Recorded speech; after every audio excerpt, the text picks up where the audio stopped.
გაიც. მადლობა დავით ბატონო, გითხრათ მადლობა რომ ესწრეთ ყოველ შემთხვევაში რაღაცა უცნაურობების უღურებით დღეს და ამის კვლევური. არა ეს უცნაურობათა მხიარულად მოშოხებით მე მგონი აიგო ეხლა უკვე შევეჩვე და ყველა იდიოტობას თქმა უნდა არა ეს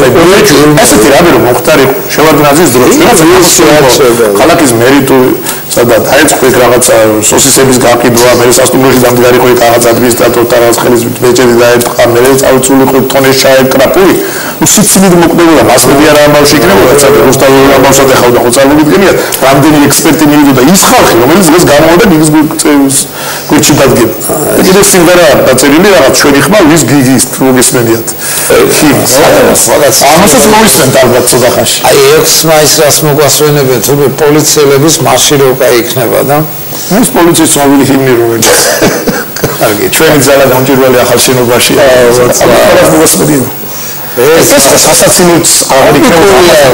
ეს შევარდნაძის დროს ასეთი რაღაცეებზე რომ ხალხი გაგიჟდება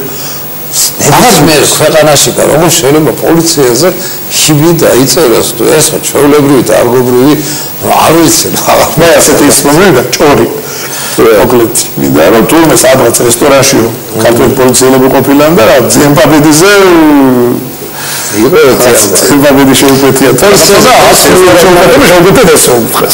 და ამიტომ გავუზადე რა ვიცი ახლა ცოტა ისე ანეკდოტური ამბავია მაგრამ არ გამიკვირდება აი ასეთ დონეზე ხდება ჩვენ და ყველაფერი ესე იგი ეს აქტივი პოლიციაზე ლაპარაკია მეორე დღეს უმაჯერებდა პოლიციელები და დავწეროთ 6 მაისს შევხედოთ რა გულ შეატარებენ გავიგეთ თურმე საიდუმლოდ რომ შორტები შეიძლება გამოვიდნენ ხალი პოლიციელებიო და შევხედოთ რა იქნება ინტრიგა შევარდათ მოგმართ ბატონო გისმენთ დიდი